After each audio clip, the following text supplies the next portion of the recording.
There's JP's Targa. There's at least two Targas here this year. This one's got the houndstooth interior. Let's see, they had that one notice from I don't know where else you can find two Targas at one place. delivered to me right before I left.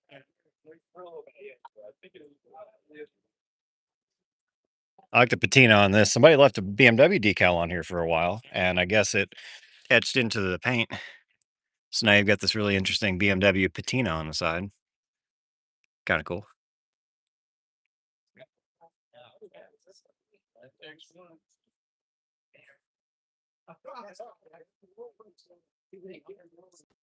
There's the other Targa.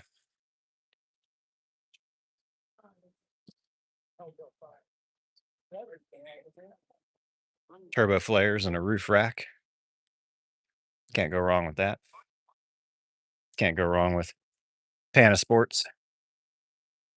There's a Touring. One of, I think, two of the Tourings here this time.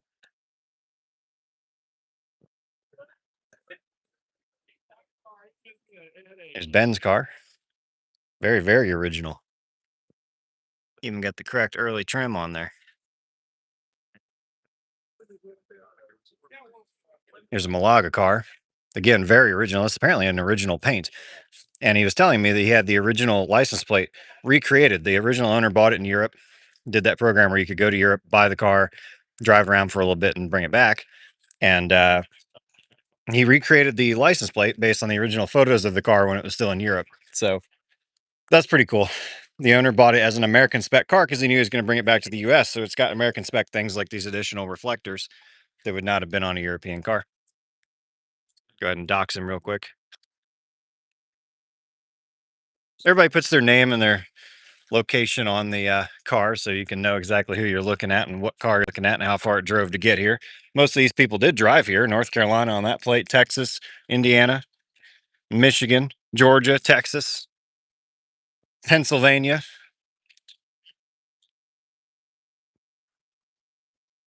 This is Doug's autocrosser he just got done a little bit ago. I rode in this car yesterday and it was a lot of fun.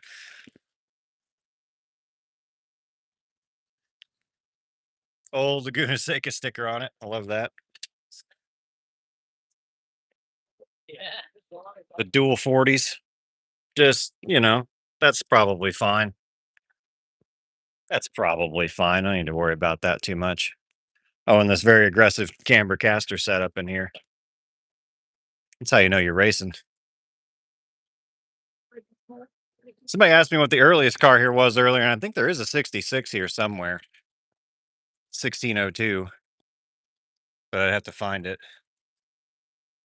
Here's very famous, very rusty, very storied car from the hack mechanic himself. Look at those Recaros all faded in the sun. There's something cool about seeing faded old Recaros like that because they're never in that condition. They're always perfect. Hell, all these cars are always perfect, but you see one like this, there's the guy himself. If you know BMWs, you know that face. Those are some interesting wheels. I hadn't noticed that yet. Those four spokes are kind of cool. It's a very 80s thing, isn't it? They're trying to get everyone together for a group photo right now. They're going to take the photo from up there. And somebody counted 85 cars, which, if true, would be a record for turnout at Mid America O2 Fest. This is the last year that the guy who runs it is running it. And him and his wife have been instrumental in running it for the past, 20 years. So nobody really knows how it's going to change, but I'm sure it will change. So everybody's here. Everybody made a point to come out this year. There's the other Touring. That thing is fantastic. Tourings, they surprise me. They're not as expensive as you would think. You would think that would be the ultra special, thing to have, but prices don't necessarily reflect that. Imagine trying to get 82 old dudes into a line. That's what we're doing right now. And one young dude in a rally car. You got 3 or 4 feet. Come on, come on, come on, come on. A little more right there. Yes. I know you wouldn't mind a bump, but he might. Don't smash him. A little bit further, a little more. Like 6 inches. What she said last night. That's important. Pull up like a foot, Rick. Here's an automatic. A lot of the automatics have been converted. Has this one? Yes. It is no longer an automatic. It's got the Nardi Personal. That's a usual choice for the BMW crowd. We're a little wobbly there. Got the OEM hood strut. That's a factory extra. You know? A little bit more. Work like you're in Brooklyn.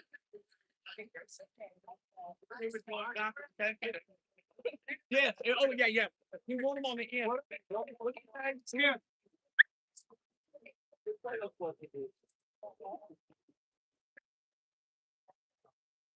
Can't miss that. There's a 2000, a new class.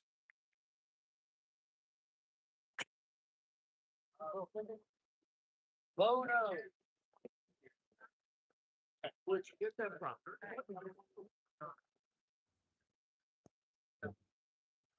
Oh, it's not FAQ. Not FAQ. It's a Tilux. That's cool.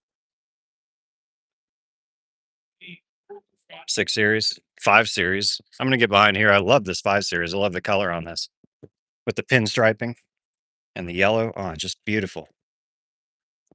3.5 liters of Fury. Probably. Must be the antenna. That's kind of cool. Oh, Recaros with the nets. Beautiful. Beautiful, beautiful.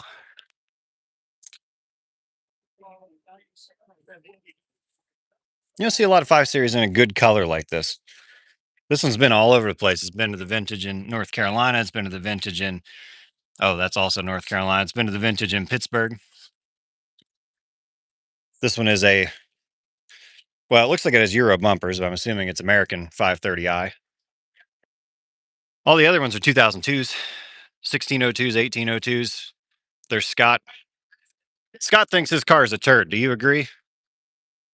I think it looks pretty good. Smoking a little bit. Of course, Scott smokes too, so there you go. Hoods up, butt sticking out of hoods. That's the usual. The usual. Got a distributor laying on the ground here. Milk. Valve covers off. Come here. You. That was in hospice. Okay, so now. Wouldn't go too fast without taking a car apart in the parking lot. Kansas, Alabama, Louisiana plate over there, Wisconsin. 9 out of 10 of these cars are driven here. There's an 1802. I'll say 9 out of 10 of them are driven. There's a couple trailers, but for the most part, everybody actually drives these from wherever. This one's undergone some surgery, which is fine.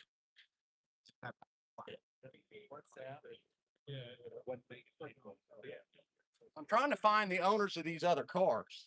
Well, that's going to be difficult. There's a very beautiful red 7 Series. Looks like a sporty shorty, which would be the M Sport package with a short wheelbase.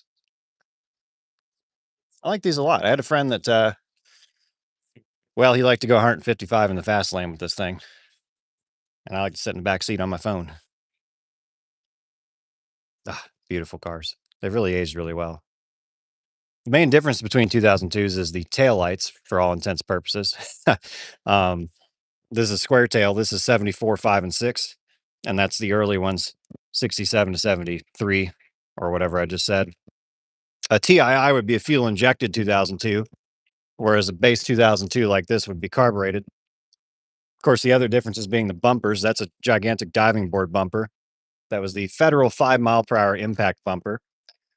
In addition to a stiffening and weight adding that they did to make sure the car didn't crumple in a rear end collision, they added these gigantic bumpers, which most people get rid of.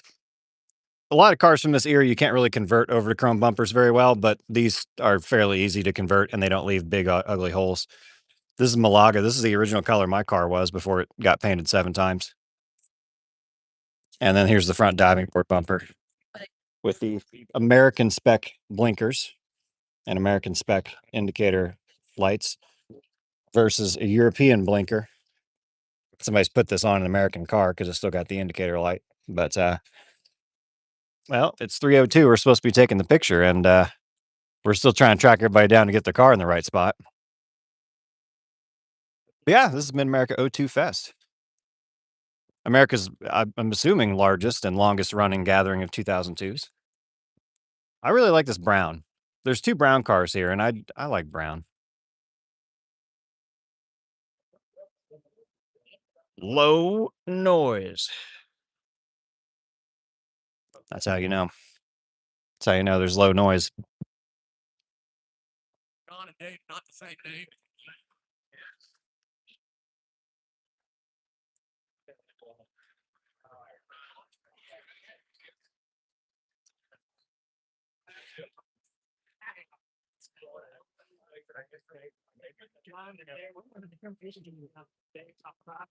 Is this actual automatic? No, it's gone.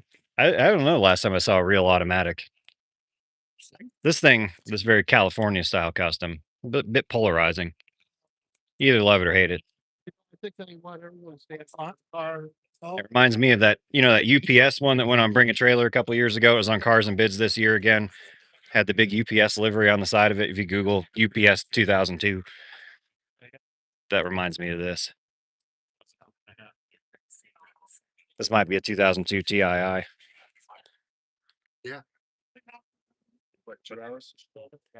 Hanging out over here is the infamous Sam Smith car from the Haggerty ads and or articles and all that.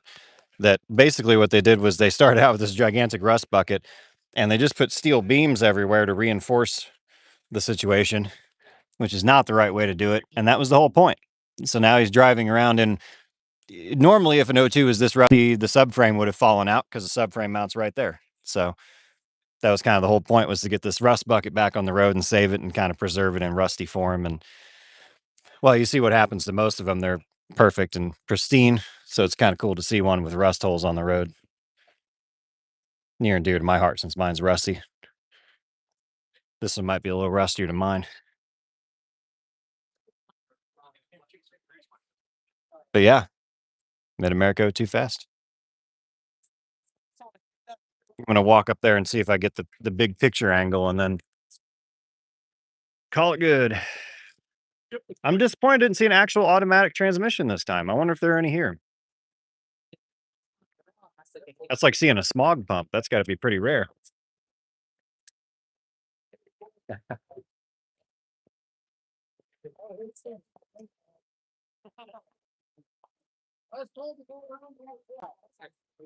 That's Mike Self. He's 90 some odd years old, and that's a car he bought brand new off the showroom floor. Can't be many of those guys.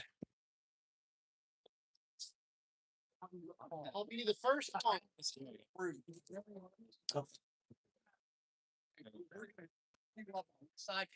$3,255. I can swing that.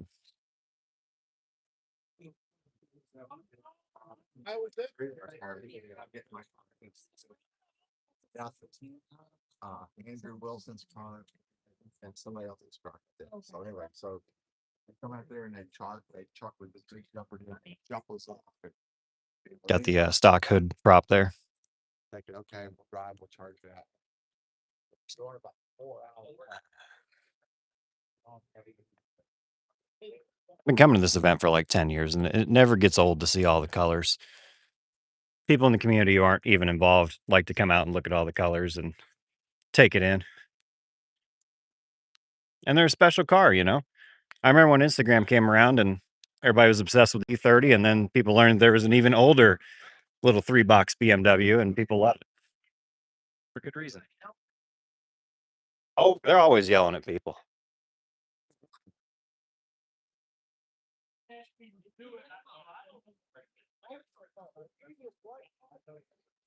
Let's go climb the stairs.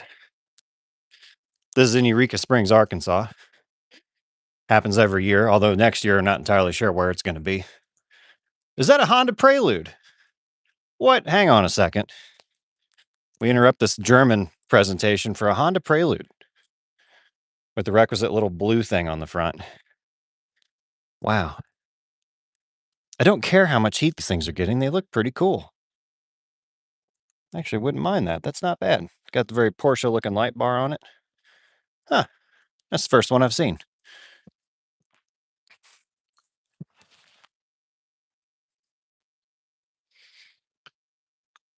We're going to take a quick walk up to the balcony where we take the official group photo every year. This is day 3 of the event. First couple days, there was a couple drives and there were some tech sessions, learning about Rust, learning about how to work on your carburetors, how to work on your distributor. For a free event, this is pretty comprehensive. You can come here and learn everything you need to know about your car. Or you can bring your car in pieces and leave with it complete because there's always guys wanting to wrench on a car. Here's the view.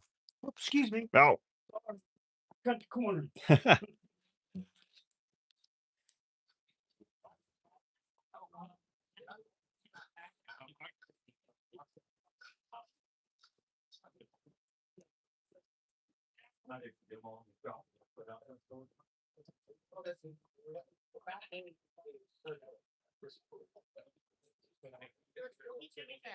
Got to come all the way over here. That's all about all you see. Yeah, I mean, I counted 86 cars here. I counted 92. I might go. Oh, it's 9, 10, 20. Mine is still in parts. Yes. Mine is, I think we're going on 5 years of mine being in parts. I got in trouble last year because I had it on the trailer. Actually, it was 2 years ago. I had it on the trailer and I left it right there on the trailer. And so this year they made a big announcement. You got to have all the trailers out of the group photo. You can't have trailers. So I may have gotten in trouble a little bit. But yeah, mine's still in pieces. It'll be back one day.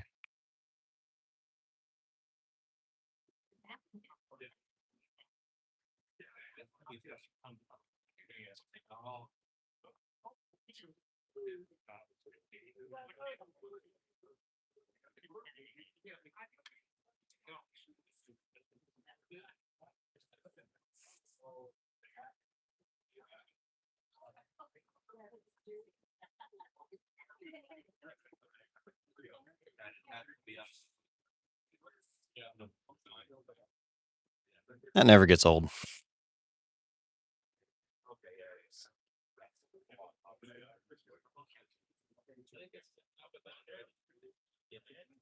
Well, just want to show you guys a little bit of this. Hope you're having a good day. Take care. Might go live a little bit later when everybody tries to drive out of here at the same time because that's always funny. Take care. Have an awesome day. See you later.